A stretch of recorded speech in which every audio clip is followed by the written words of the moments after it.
Today we're discussing strategy techniques for playing the game Mancala. Now our next strategy technique is called timing one's plays to the other side.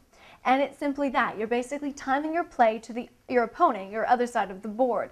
And you're watching all of the plays that your opponent is making and trying to time out just when to make the right move. For instance, if we have a look at the board once again here in this example, we're going to try and time out our play to the other side. Now, inevitably, you're occasionally going to have to overshoot your own Mancala. In this case, we'll demonstrate on your side of the board, G through L. So again, sometimes you're going to have to overshoot and end up some of your stones onto my Mancala side or my smaller bins. It happens. It's the game. Now, a good player, though, will watch for really great times, opportune times really, to unload 2 full bins. In this case, we're keeping our eye on the letter G, H, and I.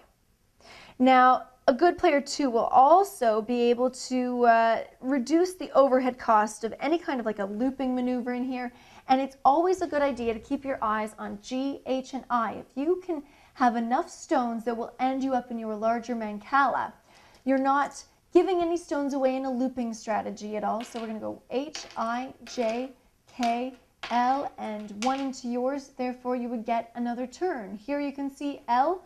I can put 1 stone in there and get another turn.